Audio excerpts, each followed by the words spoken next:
오늘 설교 제목이 꿈은 이루어진다는 제목입니다. 우리 영어를 쓰는 사람들이 자주 하는 말이죠. 우리 한국말로 번역을 하면 꿈은 이루어진다. Dreams come true, dream come true 이렇게도 얘기를 하더라고요. S를 붙이기도 하고 안 붙이기도 하고. 꿈은 이루어진다. 근데 이 말은요, 홀로 쓰기에 그냥 꿈은 이루어진다라는 말은 사실 너무 막연한 말이에요. 또 안 맞는 말입니다.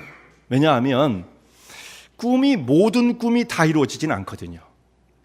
꿈은 어떤 일정한 조건 아래서만 이루어지는 것이지 그냥 다 이루어지진 않습니다. 그러니까 여기 어떤 말을 덧붙여 주어야 이 말이 의미가 살아난다고 생각합니다.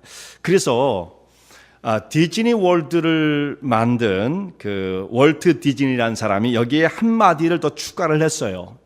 그 사람이 이렇게 얘기를 했습니다. 당신에게 그 꿈을 끝까지 추구할 만한 용기가 있다면 그 꿈은 이루어진다. 이 조건이 붙은 거죠. 그 말은 너무나 좋은 것 같아요. 그래서 이 사람이 이러한 자기의 그 신념을 가지고 꿈과 쥐 한 마리, 미키마우스잖아요. 이거 한 거 가지고 다른 게 하나도 필요 없었어요. 그거 하나를 가지고 디즈니 월드를 만들고 디즈니 왕국을 만들게 되었습니다.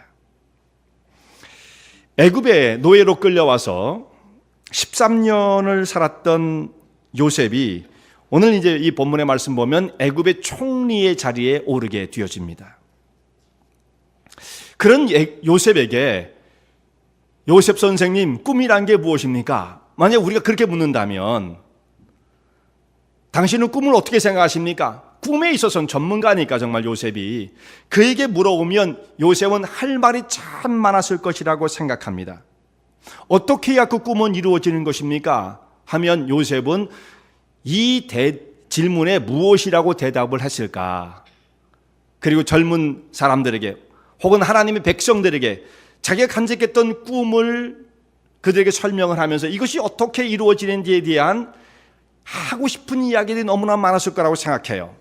물론 요셉은 그런 이야기를 하진 않습니다만 오늘 성경의 창세기 41장에 나타난 이 말씀을 함께 생각을 하면서 어떻게 꿈이 이루어지는가. 물론 제목은 꿈은 이루어진다라고 제가 정했습니다만 거기에 가로를 치고 부제를 붙인다고 한다면 꿈은 이루어진다. 그런데 어떻게 이루어지는가.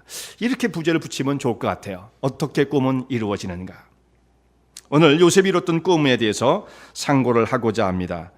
근데 먼저요, 꿈이 이루어지는 것도 행복하지만 꿈을 꾸고 있다는 것 자체가 행복한 것입니다. 꿈을 꾼다는 것, 그것은 우리에게 행복을 가져다 줍니다. 가나안 땅에 요셉이 살고 있었을 때, 그때는 이제 17살 때까지 가나안 땅에 살았죠. 아버지의 사랑을 독차지하고 채색 옷을 입고 형들보다 뛰어난 그런 지위를 가지면서 정말 요셉은 전혀 남부러울 곳이 없는 사람이 되었어요. 근데 결국 이것 때문에 형들의 미움을 받게 되어지죠. 하루아침에 노예의 신세로 전락하게 되어집니다. 그런 생각지도 못했던 상상할 수 없는 일이 그에게 닥쳐온 것입니다. 아버지의 가장 사랑을 독차지했던 아들이 어떻게 애굽의 그 비천한 노예가 될 수가 있겠어요? 상상할 수 없는 거죠. 요셉은 자기 형들을 정말 사랑을 했어요. 자기가 형들에 대해서 품고 있는 마음이 순수하다고 한다면 형들도 나를 그렇게 바라봐 주겠지. 이런 순진한 생각을 가지고 있었습니다. 착한 사람들이 다 그래요. 요셉은 되게 착한 사람이에요. 착한 사람들의 특징이 뭐냐면 내가 저 사람을 향해서 착하면 상대방도 나를 향해서 착한 마음을 품어주겠지라고 하는 기대를 갖지만 세상은 그렇지 않습니다. 우리가 살고 있는 이 세상은 살벌한 곳이에요, 여러분. 세상은 그렇지 않아요. 내가 좋은 마음을 품으면 상대방도 좋은 마음을 품어주겠지. 순진하고 나이브한 생각이죠. 이것은 안 맞아요.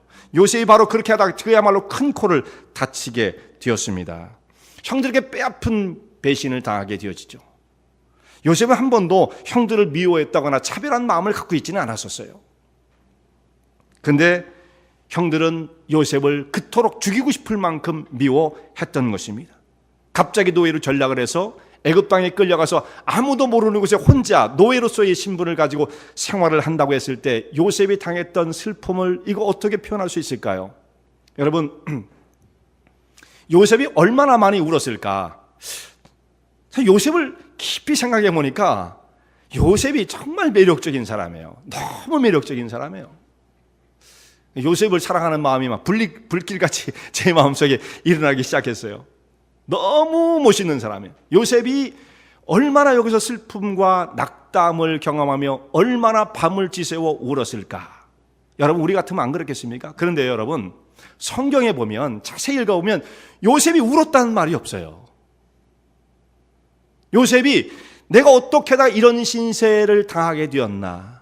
형들은 나를 미워하여 배반하여 팔고 종이 돼버리고 노예가 돼버리고 끌려오고 이런 수치를 당하고 짐승처럼 취급을 당하는 노예로서 전락했을 때 요셉이 잠을 잘 수 있겠습니까?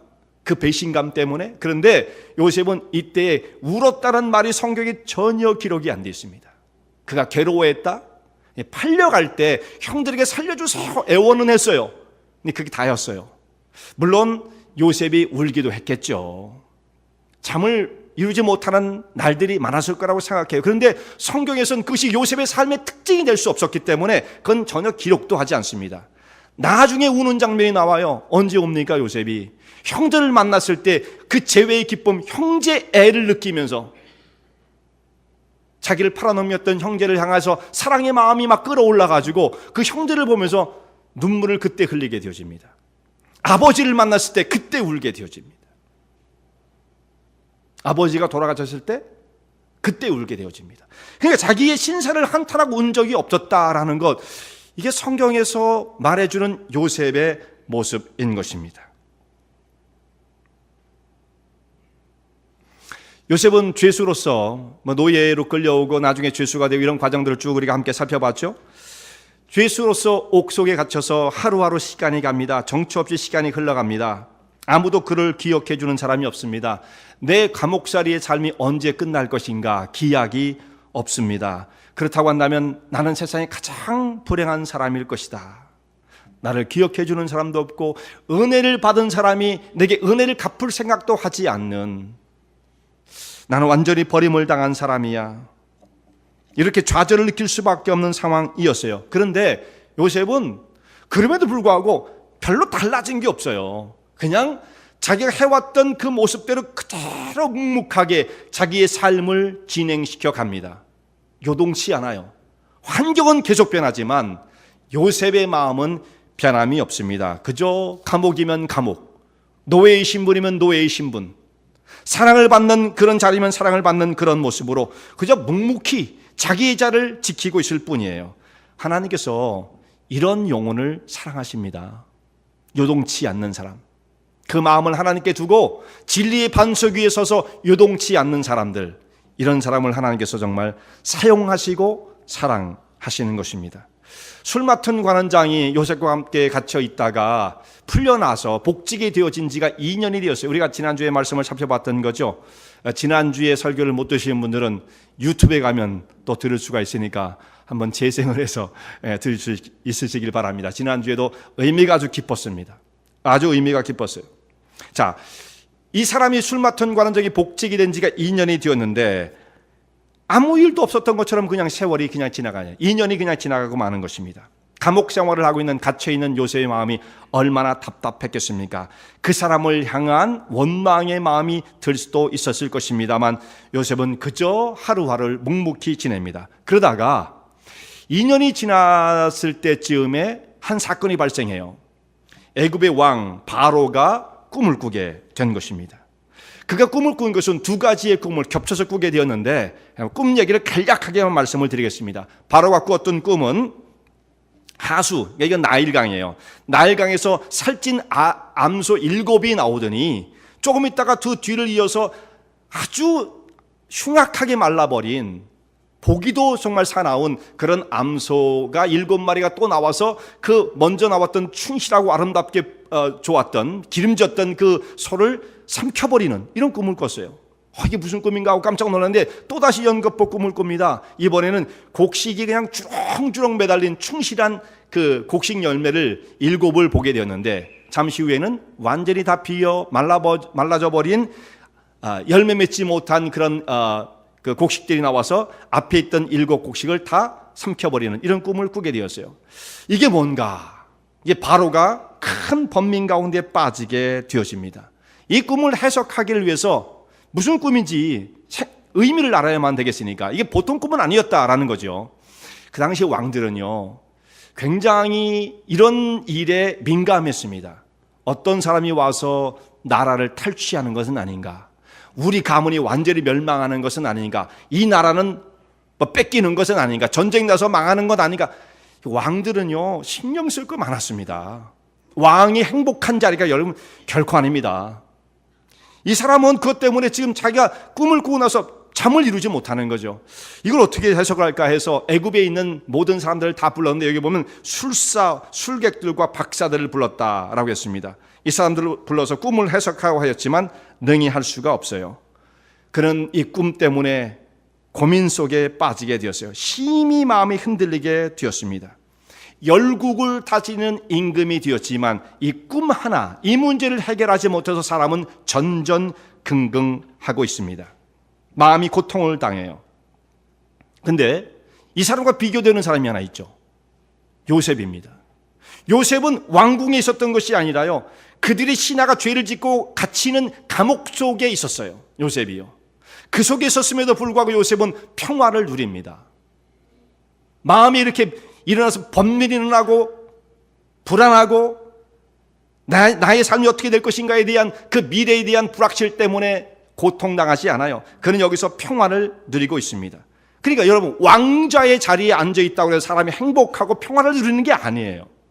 내 주변에 어떤 환경이 있느냐에 따라서 그것 때문에 나의 삶의 행복과 불행이 결정되는 것은 아닙니다. 그럼 어떻게 사람이 행복하기도 하고 불행한 것은 무엇 때문에 결정되어지는 것입니까? 그것은 관계예요, 관계. 누군가와 어떤 관계를 맺고 있느냐에 따라서 내 행복은 결정되어지는 거예요. 나의 주변에 가장 가까운 사람들과 어떤 관계를 맺고 있느냐. 요셉은 근데 이것도 잘 하지 못했죠. 하고 싶었지만 안 되는 거예요. 다 방해를 받으니까. 제일 중요한 관계는 무엇입니까? 천지 모든 만물을 지으시고 다스리시는 역사의 주인 되신 하나님과 어떤 관계를 맺고 있느냐. 이것이 가장 중요한 거죠. 이것에 있어서만큼은 요셉은 성공했던 사람이죠. 하나님과의 관계가 분명해지니까 그 다음에 삶이 어떤 변화가 오느냐면, 그러면 그 사람은 꿈이 생겨요. 자, 우리 하나님을 잘 믿는다는 것은 그냥 교회를 열심히 다니는 거야, 이 정도 끝나는 것이 아닙니다. 하나님과의 영적인 관계가 생명력 있게 맺어지게 되어지면 반드시 그 사람들은 하나님 안에서 품게 되어진 거룩한 비전을 품게 되어져요. 우리가 여기까지 가지 못했다고 한다면 아직 하나님과의 관계가 너무나 느슨한 것입니다. 이 생각을 여러분 해보실 수 있기를 바랍니다. 이런 펼쳐내고 싶은 꿈이 그 심령 속에 뜨겁게 자리 잡고 있는 사람은 그가 어떤 곳에 있든지 행복한 것입니다. 근데 과거에 꿈이 많았는데, 야, 요즘은 이제 나이도 들고 이제 꿈이 어디 있어요? 이렇게 되면 행복이 없는 거예요, 여러분. 연세가 많이 드셔도 꿈을 품으셔야 돼요. 거기서 행복이 오는 거예요. 꿈을 이루게 되어지면 더 행복하죠. 근데 이때도 조심을 해야 돼요. 자, 이룰 비전이 있는 사람이 행복하겠습니까? 다 이룬 사람이 행복하겠습니까? 이룬 사람이 행복할 것처럼 보이죠? 안 그렇습니다. 이룰 꿈이 있는 사람이 더 행복해요. 예를 든다면 그런 예들을 우리가 많이 들 수가 있어요. 골프 선수들 중에요, 랭킹 1위가 가고 또 뭐가 또 있죠. 명예전당에 들어가고, 이것이 그 사람들의 목표더라고요. 근데 그것을 이루고 나면 갑자기 슬럼프가 옵니다. 보통 사람들이 더 이상 목표가 없어졌기 때문에, 비전이 없어졌기 때문에. 그렇게 펄펄 날던 사람도 거기에 어떤 한 고비를 넘어가면 그 다음부터 어디로 가야 할지 모르는 거죠. 마찬가지로요, 우리가 이루어야 할 비전이 지금 있다는 것과 이루어서 더 이상 것이 없다는, 무엇이 더 행복하냐? 이룰 것이 있는 사람이 더 행복해요. 꿈이 여기 속에서 이 심령 속에 살아있는 사람이 더 행복한 것입니다. 바로 요셉이 하나님과 영적인 관계를 통해서 이런 꿈을 간직하고 있었습니다. 요셉이 이제 바로의 꿈을 해석하게 되어지는데요, 바로가 자기의 꿈을 해석하기 위해서 술객들과 박사들을 불렀는데 능히 이것을 해석하지 못했습니다. 여기에 술객이 뭐냐면, 술객이 점치는 사람입니다. 점치는 사람. 한 나라의 임금임에도 불구하고 사람이 약해지면 점쟁이를 찾아가는 거예요. 사람이 그렇게 다 약한 것입니다. 임금이면 뭐합니까? 임금의 그 자리에 있어도 자기 생이 불어나고 앞의 일을 예측할 수 없으니까 뭐라도 지푸라기라도 잡고 싶은 그런 심정이 있는 거죠. 그러니까 이게 술객, 점쟁이를 부르는 거예요. 아무도 점점 쳐봐라. 도저히 모르겠어요. 점쟁이들이 바로가 꾼 꿈에 대해서 해석을 하지 못합니다. 그래서 중요한 사람들, 여기 박사들, 그 지혜 있는 사람들, 애굽에 있는 지혜 있는 사람 박사를 불렀습니다. 당신들이 좀 해석을 해봐라. 이들도 답을 내놓지 못합니다. 바로의 꿈을 해석할 수가 없었던 거예요. 아마도 그렇겠죠. 예측하는 것이 있었을지 모르지만 함부로 얘기했다가는 뭐 목이 달아날지 모르니까 얘기도 못하는 거죠. 그런 사회예요, 이 사회가. 그렇게 바로가 자기의 꿈을 해석하고 싶었지만 찾을 수가 없어 전전긍긍하고 있었습니다. 이때에 2년 전에 있었던 사건을 기억하는 사람이 있죠. 그 술 맡은 관원장이 자기의 일이 버뜩 생각이 나는 거예요. 우리 임금이 꿈을 꾸고 그걸 해석을 하지 못해서 저렇게 고통 가운데 빠져 있구나. 그런데 내가 2년 전에 내가 옥소곁에 있을 때 나도 그런 적이 있었는데, 그러면 자기의 과거의 생각이 쭉 나는 거예요. 그래서 임금을 찾아가가지고 술 맡은 관원장이가 그저 얼마든지 가능하지 않았겠습니까? 그래서 바로에게 자기의 일을 이야기합니다. 왕이시여, 제가 2년 전에 죄를 짓고 옥살이를 하고 있는 중에 저도 꿈을 꾸고 그때 떡 맡은 관원장도 같이 저와 함께 있으면서 꿈을 꿨는데요. 그것 때문에 저도 얼마나 고민이 심했는지 모릅니다. 그런데 그 옥에 갇혀 있는 어떤 히브리 노예라고 하는 한 청년이 우리를 만나더니 꿈을 해석해 줬어요. 그런데 저는 그가 풀어준, 해석해 준 대로 복직이 되었고, 떡 맡은 관원장은 그가 말한 대로 불려나가서 그는 처형을 당했습니다. 꿈대로 되었어요. 그런데 제가 그걸 다 까맣게 잊고 왕께 말씀드린다는 것을 생각하지 못했습니다. 그런 일이 있었습니다. 이렇게 얘기하니까 이 바로가 눈이 갑자기 떠지는 거죠. 자기는 그것을 해결하지 못해서 지금 이렇게 고통을 당하는데 그런 사람이 있단 말이냐. 어서 당장 데려와라. 그래서 요셉이 이제 옥에 있던 사람이 바로 앞으로 달려가게 되어집니다. 그냥 갈 수는 물론 없었어요. 예복을 갈아입어야 되죠. 옥속에서 이 사람이 몇 년, 10여 년 이상 있었을 테니까 얼마나 남루하고 초췌했겠습니까? 그래서 옷도 다 갈아입고 목욕도 하고 또 수염도 깎고 이제 정돈해가지고 단정하게 해서 이제 바로 앞에 가게 되어집니다. 그리고 바로의 꿈을 듣고 해석을 해줍니다. 요셉이 이렇게 말을 해요. 당신의 꿈을 해석해 주는 것은 제게 있는 능력이 아닙니다. 하나님께서 당신에게 평안한 대답을 주실 것입니다. 하나님에 대해서 먼저 바로에게 이야기를 해줍니다. 그리고 그를 위로해줘요. 너무 불안하게 생각하지 마세요. 너무 이렇게 안절부절하지 마세요. 왕이시여, 하나님께서 당신에게 평안을 주실 것입니다. 오히려 그를 위로하고 여유 있게 바로를 만나서 바로를 격려해 주는 사람이 되었습니다. 자, 이 일국의 제국의 임금 앞에 간 이 죄수가 이런 말 할 수 있겠어요? 그냥 가서 다리가 떨려가지고 설 수 없는 그런 자리가 아니었겠습니까? 그런데 요셉은요, 넉넉하고 침착합니다. 누가 바로인지 모르겠어요. 오히려 요셉이 바로를 격려해줘요. 너무 걱정하지 마세요. 하나님께서 당신에게 좋은 평안한 대답을 주실 것입니다. 그리고 이제 꿈을 해석해줘요.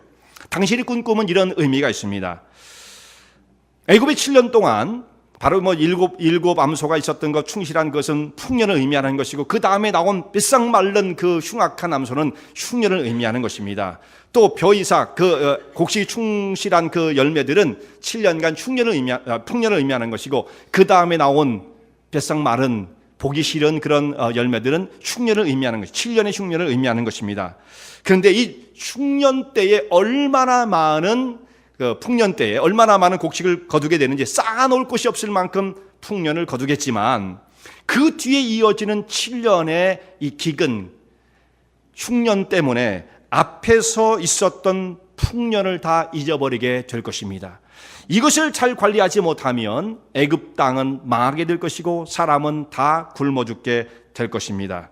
그러니 왕이시여, 풍년이 드는 7년 동안에 수확량의 5분의 1을 다 거두어서 세금으로 무조건 거두어 드리십시오. 그래도 남으니까 사실 더 거둬도 될 뻔했을 거예요 아마. 근데 그것만 해도 충분했겠죠. 그래서 전국에 곡간을 세우고 그것을 다 쌓아두셔야 됩니다. 그리고 앞으로 닥칠 7년의 흉년에 대비를 한다면 애굽이 망하지 않고 사람도 죽지 않게 될 것입니다. 지혜로운 사람을 세워서 이렇게 이 일을 대비한다면 나라가 안전할 것입니다. 이렇게 얘기를 해줬어요. 바로가 그 얘기를 들으니까 자기의 꿈을 해석하는 것은 물론이고 해법을 줬죠. 해법을. 얼마나 지혜로운 사람입니까? 어떻게 그런 말이 한꺼번에 쫙 쏟아질 수가 있었을까? 매력적인 사람이에요, 요셉은요. 바로 앞에서 뭐 떨지도 않죠. 그리고 그가 들은 자기가 가지고 있는 가장 적합한 해결의 방법을 바로에게 가르쳐 줍니다. 바로가 그 이야기를 듣자마자 더 이상 할 얘기가 없죠. 뭐 군더더기를 붙일 것이 없어요. 반론을 제기할 것이 없어요. 그대로만 해야 됩니다. 그렇다면 이 일을 누가 해야만 하겠는가? 바라고 생각할 때는 가장 적임자가 바로 너다. 하나님의 신에 감동되어진 이와 같은 사람을 또 찾을 수 있겠느냐? 내가 이제는 애굽을 통치하라. 그래서 그 자리에 자기의 인장 반지를 빼서 요셉에게 끼워줍니다. 이건 뭘 의미합니까? 나의 왕권을 너에게 주겠다. 내가 왕을 안 하겠다는 것은 아니겠지만 내 자리는 너보다 그냥 왕이라는 것 외에는 다른 것은 내가 주장하지 않겠다. 이 모든 나라를 네가 다 통치하라. 그래서 전권을 그에게 위임시킵니다. 하루아침에 그는 애굽의 총리가 되었습니다. 애굽이라고 하는 그 당시의 최고의 제국, 그 나라를 다스리는 지도자가 되었습니다. 통치자가 되었어요. 요셉이 하루순간에 말이죠. 한순간에 애굽의 최고의 자리에 올라가게 되었네. 수직 상승을 하게 되었죠. 가장 밑바닥에 노예요 죄수였던 사람이 애굽의 최고의 자리에 올라가게 되어집니다. 여러분, 이때 당시 애굽은요, 이집트, 이 나라가 어떤 나라입니까? 지금은요, 이집트는 뭘 가지고 먹고 사는지 잘 모르겠어요. 아마 거기는 관광자원밖에 없을 거예요. 관광자원. 이집트가 내전도 있고 잘 못 사는 나라잖아요. 그런데 여러분, 이 요셉이 여기에 총리가 될 당시에 애굽은 세계의 최고의 나라였습니다. 세계의 최고의 나라. 이때 요셉이 총리가 될 때 그 연대를 우리가 정확하게 따지기는 어렵지만 대략적으로 본다면 한 BC로, 그러니까 기원전 1800년대 후반쯤이 아니었을까 이렇게 생각이 되어져요. 그 정도면 대략 400년간 종살이하고 나왔을 때 그때 한 1400년쯤 되니까 대략 그 정도면 맞을 거라고 생각합니다. 그러면 BC 1800년 중반 후반 이때는 어떤 시대였느냐? 그때는요, 이미 애굽에는, 여러분, 애굽의 상징이 뭐예요? 피라밋이잖아요. 피라밋. 그리고 뭐가 있으면, 저도 못 가봐서 그림만 봤어요. 괜히 아는 체 하지만 가서 보지도 못했어요. 스핑크스가 있잖아요. 스핑크스. 그것이 애굽의 상징이잖아요. 이집트의 상징이잖아요. 근데 이미 이때는 요셉이 총리될 때 당시에 이것은 옛날 유물입니다. 유물. 그때도 이미 관광지예요. 이것을 세운 게 애굽의 요셉이 총리될 때 1000년 전이에요. 거의 1000년 전. 빨라야 800년. 그게 유물이죠. 유물. 야, 우리 조상들이 이런 걸 지었대. 그 정도의 시대였단 말이죠. 그만큼 찬란한 문화를 자랑하고 있었던 애굽에 요셉이 총리가 되었다라는 것입니다. 이집트의 피라밋은 지금 세계의 7대 불가사의 중에 첫 번째로 들어가는 거죠. 그만큼 참 대단한 그 나라에 요셉이 지도자가 된 것입니다. 그런데 하나님께서 요셉을 애굽의 총리로 삼으신 데에는 분명한 이유가 있으셨어요. 요셉과 같이 지혜로운 사람이 총리가 돼서 애굽을 다스리고 7년간 풍년을 관리하는 것, 그것을 그에게 맡기십니다. 그리고 앞으로 닥쳐올 흉년 7년을 대비하게끔 만드는 이 사역을 요셉에게 맡기십니다. 7년 동안 이때를 잘 대비하지 못하면 그 뒤에 오는 흉년을 감당할 수 없었기에 무수한 아사자가 다 굶어 죽는 거죠. 애굽은 망하고 마는 거예요. 그런데 그렇게 되면 어떻게 됩니까? 애굽이 망하는 것도 하나님께서 그렇게 기뻐하실 일은 아니지 않겠습니까? 더더욱 중요한 게 있습니다. 애굽이 망하는 것은 물론이요, 그 주변에 있는 나라도 다 흉년 때문에 죽어가게 되어지는데 요셉의 형제들이 어디 살고 있었어요? 가나안 땅에 살고 있었습니다. 가나안 땅에 살고 있는 그 요셉의 형제들도 흉년 때문에 7년의 환란을 이기지 못하고, 기근을 이기지 못하고 다 죽게 되어지는 거예요. 그럼 어떻게 됩니까? 하나님께서 이루시고자 하시는 구원의 역사가 중단되어지는 거예요. 끊겨지는 거예요. 이런 위험한 일이 있었습니다. 세상에. 구속사는요, 하나님이 이루어 놓으신 이 구원의 역사는 그 위태위태한 역사의 그 계곡들을 지나왔던 것입니다. 참 신기한 거예요. 야, 구원이 여기 있다, 다 받아라, 이렇게 된 게 아니에요. 하나님께서 그 구원의 역사를 이루기 위해서 그 역사의 고비고비들을 극복하게 하시는 하나님의 섭리 속에서 이 일들을 이어왔던 거예요. 참 놀라운 것입니다. 요셉이 그 일에 쓰임을 받고 있는 거죠. 요셉과 그의 형제들은 이스라엘 언약의 공동체를 이루는 일에 너무도 중요한 사람들이고 하나님의 구원의 역사를 이루기 위해서는 반드시 필요했던 인물들이잖아요. 그러니까 그들을 보존하시기 위해 요셉을 애굽의 총리로 삼아 주신 것입니다. 가장 적합한 자를 찾으신 거죠. 그런데 하나님께서 무엇 때문에 요셉을 선택하셨을까? 어떻게 해야, 요셉이 가지고 있던 그 꿈이 정말 어떻게 해야 이루어지는 것인가? 왜 하나님께서는 요셉이라는 사람을 특별하게 선택하셔서 이 일을 맡기셨는가? 하나님은 아무나 부르지 않으십니다. 하나님께서는 하나님이 쓰시고자 한 사람을 선택해서 부르시는 거예요. 지금은 요셉을 부르셨죠.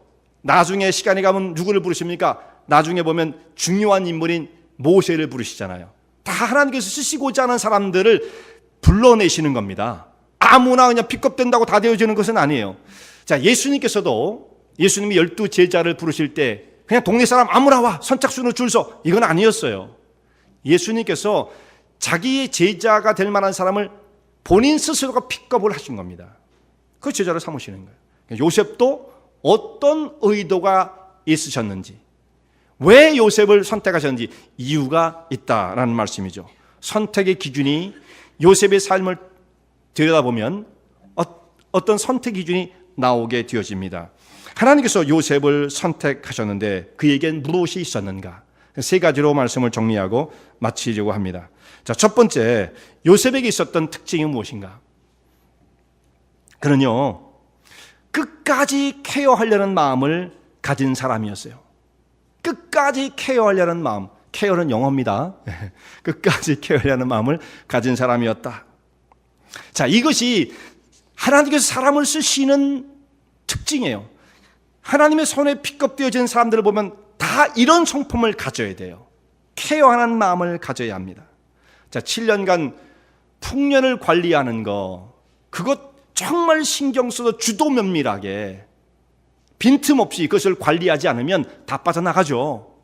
그걸 잘 관리할 수 있는 마인드를 가질 수 있어야 되는 것입니다.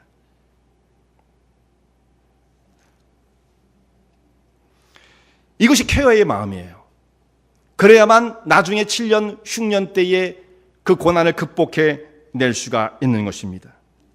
만약 그가 갑자기 성공을 해가지고 애굽의 총리가 되었다. 보통 사람들 같으면 이렇게 되어지면 어떤 마음을 품겠습니까? 여러분, 우리에게 정말 그런 자격이 확 갑자기 지위가 높아졌다. 그럼 사람들이 주로 어떤 마음을 갖겠어요? 갑자기 자기가 뭐가 된 것처럼 생각을 하겠죠. 갑자기 돈이 생기면 사람도 이상해지잖아요. 그럴 수 있잖아요. 땅이 많았는데 과거에는 가난하게 살았지만 갑자기 땅이 올라서 부자 된 사람들 있잖아요. 그럼 뭔가 이상하게 변하잖아요, 사람들이. 요셉이 그랬을 것입니다, 잘못하면. 케어의 마음을 가지고 영혼을 사랑하는 마음을 가지지 않은 사람들은 자기의 지위를 가지고 권위주의에 빠져서 그것에만 몰입하는 사람이 될 수 있었을 것입니다만 요셉은 거기에 유혹받지 않았어요. 다른 사람은 어떻게 케어할 것인가, 이 나라를 어떻게 세울 것인가, 이것이 그에게 중요했던 것입니다. 자, 이런 사람이 하나님의 사역에 쓰임을 받게 되어집니다. 그가 케어하는 마음을 가졌다는 것은 여러 가지 증거가 나옵니다. 먼저는 형들을 케어했죠. 형들이 세겜에 가서 양을 치고 있을 때 오랫동안 돌아오지 못하니까 아버지의 신부를 받아 세겜까지 찾아갔습니다. 거기 형들이 없자 도단까지 또 찾아갔습니다. 그의 마음속에 뭐가 있었어요? 형들을 케어하는 마음이셨던 거예요. 밖에 나와서 객지에서 얼마나 고생할까, 우리 형들이. 얼마나 집에 가고 싶을까, 그 형들을 만나서 위로를 해줘야지. 그런 마음이 요셉의 마음속에 있었던 거죠. 막내였지만 11번째. 그럼에도 불구하고 형들을 케어하는 마음이 있어요. 나중에 보면 똑같아요. 나중에 형들을, 이제 정말 원수 같은 형제들이죠. 나중에 그들을 만나게 되죠. 끝까지 그들을 케어합니다. 요셉은요. 이 쾌활한 마음이 변하지 않아요. 나중에 요셉이 이제 보디발의 집에 종으로 팔려오지요. 그 집에 생활할 때도 그는 쾌어의 마음을 갖고 있어요. 보디발의 아내를 쾌활한 마음이 있지요. 그가 요구하는 대로 들어주지 않으면 이것이 쾌어의 마음이에요. 그 가정을 돌보고자 하는 요셉의 순수한 마음이었죠. 그가 착한 사람이 아니고 쾌활한 마음이 없었다고 한다면 세상이 이끄는 대로, 상황이 이끄는 대로 살았을 수 있는 위험성이 있었어요. 근데 그는 사람을 쾌활한 사람이었기 때문에 자기를 함부로 그렇게 내어주지 않았던 것입니다. 술 맡은 관원장과 떡 맡은 관원장이 근심에 쌓였을 때 옥속에서요, 그 사람들을 보면서 요셉이 그냥 지나가지 않죠. 왜 그렇게 어려움이 많아요? 무슨 일이에요? 저에게 말씀해 보세요. 영혼을 향한 쾌활한 마음이 있었던 거예요. 그런 사람에게 그런 것이 보이는 거예요. 눈에 보이는 거예요. 자, 이건 너무나도 중요한 것입니다. 바로 이것이 하나님께서 품으신 마음이고 이 땅에 인간의 몸을 입고 오신 예수님의 심령 속에 들어있던 영혼을 향한, 영혼을 사랑한 마음이었던 것입니다. 이 마음을 품은 사람들을 통해서 하나님은 역사를 이루어 가시는 거예요. 가장 우리가 정말 정떨어지는 이야기가 무엇입니까? 저는 제일 듣기 싫은 이야기를 이렇게 생각해요. I don't care. 나 상관 안 해. 뭐가 어떻게 되든 난 상관 안 해. 이 말은요, 정말 이것은 정떨어지는 몰인정한 이야기입니다. 그리스도인들은 이런 말을 쓰면 안 됩니다. I don't care. 어쨌든 난 상관없어. 정말 인정머리 없는 말이죠. 불신앙의 마음인 것입니다. 성도들은요, 쾌활한 마음을 갖는 거예요. 그러니까 우리가 영어로 바꾼다면 I will care가 돼야 돼요. 내가 케어할 거야. 내가 다 도와줄 거야. 이렇게 세울 거야. 내가 마침내 하고 말 것이야. 이런 마음을 갖는 자세, 이게 성도들이 품어야 할 자세인 거고요. 그런데 이런 마음을 보면 어떤 생각이 들겠습니까? 굉장히 괴로운 것입니다. 만사가 괴로운 거예요. 사실 마음이 얼마나 고통스럽겠습니까? 그러니까 여러분, 이 생각을 하세요. 예수를 믿는 건 무조건 평화를 누리는 게 아니에요. 뭐 맨날 강 같은 평화가 있습니까? 아니에요. 여러분, 예수를 잘 믿는다는 것은 그 하나님의 우리에게 짊어주신 그 사역 때문에 때로는 가슴앓이를 해야 되는 것이고 고통을 당하는 것이고 눈물을 흘릴 수밖에 없는 것입니다. 이게 성도들이 가는 길이에요. 요셉이 추구했던 바로 그 길입니다. 하나님의 거룩한 사역을 맡길 만한 사역이죠. 그러니까 사람이죠. 이런 사람이. 오늘날 사람들은요, I don't care, I don't care. 그게 현대 사회가 이렇게 메마르고 인정머리가 없고 개인주의고 이기주의 속에 빠져 있는 것입니다. 살벌한 시대가 되었죠. 크리스찬들마저 그렇게 되어진다면 그야말로 소망이 없습니다. 요셉의 이 쾌활한 마음을 하나님이 보시고 그를 선택하십니다. 두 번째로 우리가 생각할 수 있는 것은 그는요, 훈련을 받고 성장하는 사람이었습니다. 하나님은 철저한 분이에요. 하나님은 철저한 분입니다. 요셉이 애굽의 총리가 되어진 것이, 야, 이 사람이 갑자기 벼락출세한 사람이야? 절대 벼락출세가 아니라고 그랬죠. 철저히 하나님께서는 그 사람을 훈련시키시고 그만한 실력을 쌓게 하신 다음에, 능력을 갖추게 하신 다음에 그 자리를 맡기시는 거지, 준비도 안 된 사람에게 갑자기 벼락출세? 이건 있을 수가 없는 것입니다. 하나님께서 가장 적합한 사람을 찾았을 때 요셉밖에 없었던 거예요. 요셉을 픽업해서 하나님께서 사용하시는 것입니다. 그는 애굽의 총리가 되기 위해서 철저하게 훈련을 받았습니다. 아버지의 집에서부터는 훈련을 받았잖아요. 아버지의 형들은, 그러니까 아버지의 아들들, 요셉의 형들은 양을 치고 있는데 요셉이 양을 직접 치지 않은 것은 아버지의 사랑을 받아서도 그렇지만 야곱이 볼 때 얘는 양을 직접 치면 효과적이지 않아. 얘는 관리자가 돼야 돼. 모든 것을 매니지먼트하는, 지도하는 그런 사람이 돼야 돼. 이것을 알아봤던 거죠. 지혜로운 사람이니까 야곱이. 그래서 요셉에게 너는 그런 일 하지 말고 형들이 어떻게 일을 하는지 너는 가서 잘 보고 필요한 것들이 있으면 지시를 하고 내게 보고할 것 있으면 내게 보고하고 이렇게 전체를 관리해라. 이런 사명을 요셉에 맡겨주었던 것입니다. 그 일을 잘 하다가 이제 보디발의 집으로 팔려왔잖아요. 아버지 집에서 했던 경력이 있었기 때문에 보디발의 집에서도 그냥 한낱 종에 불과했지만 잠시 후에 보니까 요셉이 두각을 나타내죠. 그러니까 보디발이 그를 보고 자기의 가정 총무를 삼게 된 겁니다. 집에 있는 모든 정권을 다 그 행사하게 되어지죠. 시위대장이었다고 한다면 상당히 부유한 사람이었을 텐데 그 모든 재산을 다 관리하는 사람이 되었어요. 여기서도 실전을 쌓습니다. 그러다가 이제 죄수들이 정치범들이 들어오는 시위대 대장의 집에 있는 감옥에 들어가게 되어집니다. 여기서 이제 생활을 한 10여 년 정도는 제가 생각할 때 한 것 같아요. 여기서 많은 사람을 만납니다. 그 사람이 정계에 진출한 사람들을 요셉이 어떻게 만날 수가 있겠습니까? 근데 있다 보니까 바로 옆에서 일을 하다가 무슨 죄를 짓고 들어오는 정치범들을 다 만나는 거예요. 그러니까 여기서 바로의 신하들을 다 만나고 그를 통해서 이야기를 듣고 바로의 그 성격은 어떠하고 정책은 무엇이고 애굽이 갖고 있는 어떤 정치적 시스템은 무엇이고 이걸 다 배우는 거죠. 또 발이 넓어지는 거예요. 사람 인맥이 넓어지는 겁니다.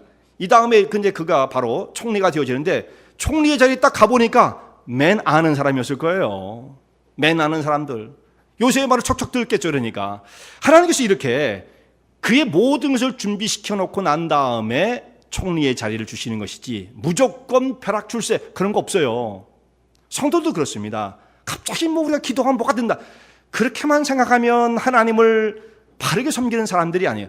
열심히 준비를 해야 합니다. 요셉은 이렇게 배우고자 하는 의욕이 있었던 사람이에요.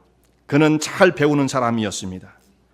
원체 그가 가지고 있는 똑똑한 지혜와 명철이 있었지만 그것으로 멈추지 않고 계속해서 배우려는 사람이에요. 여러분들은 어떻습니까? 배우려는 마음이 있으세요? 이대로 그냥 족하세요?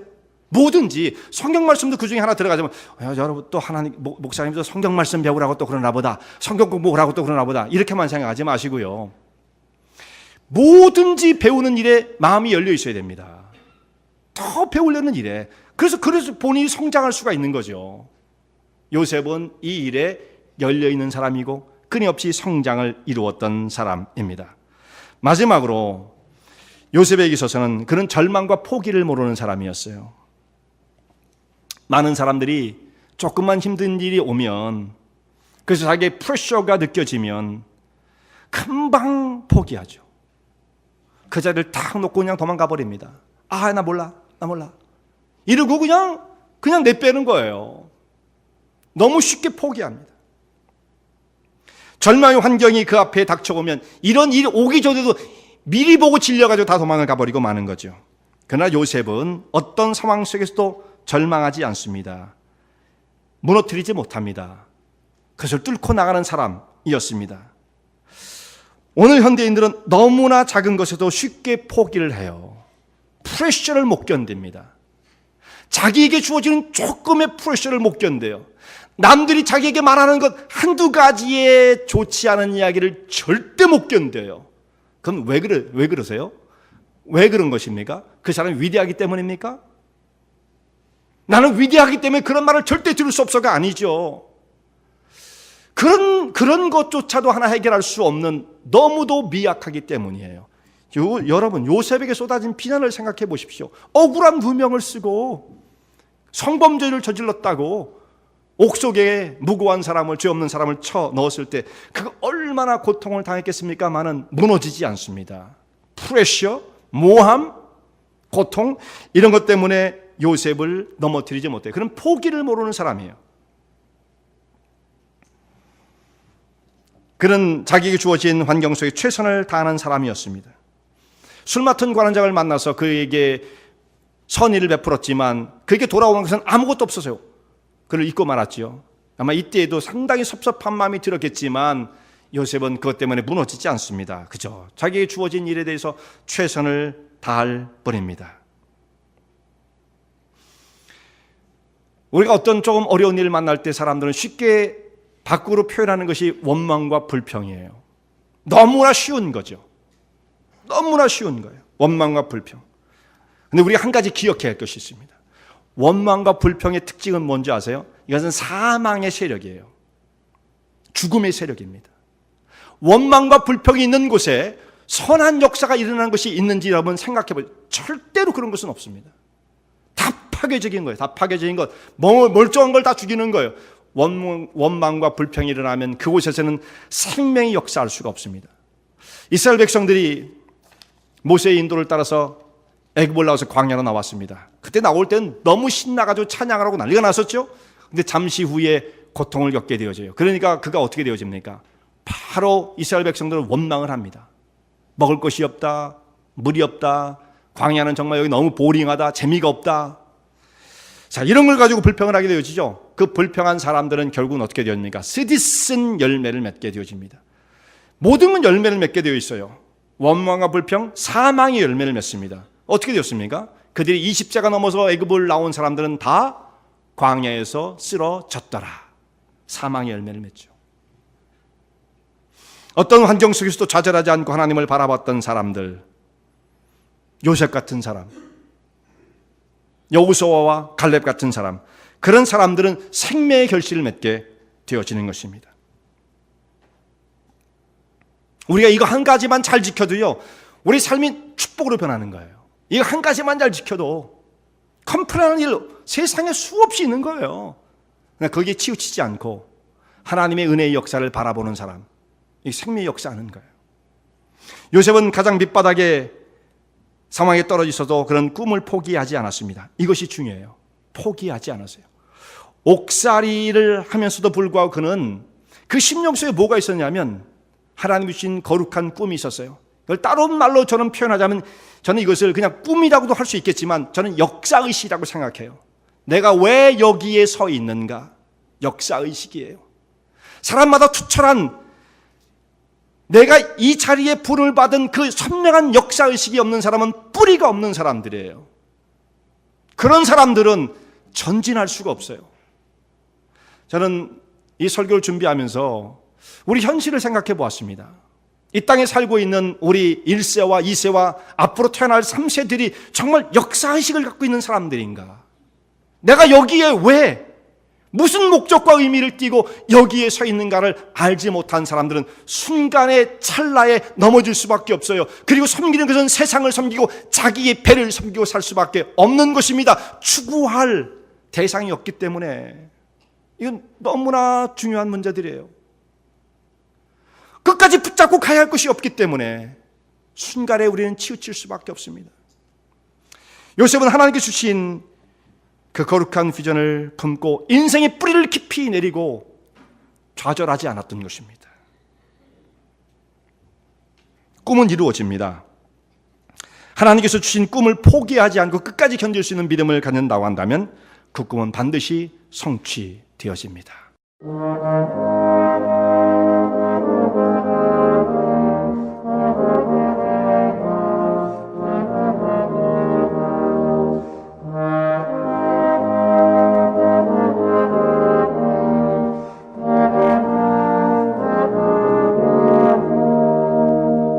이 설교 말씀을 듣고 신앙 상담을 원하시는 분들은 847-962-4412번으로 전화 주시기 바라며 은혜와 진리 장로교회는 230 US 하이웨이 45번 인디언 크릭 일리노이 60061에 위치하고 있습니다. 주일 1부 예배가 아침 8시, 2부 예배가 11시에 있으며 새벽 기도가 매주 화요일부터 토요일까지 오전 6시에 있습니다. 그리고 금요 성경 공부가 저녁 8시에 있습니다. 하나님의 은혜와 은총이 항상 여러분과 함께 하시길 바랍니다.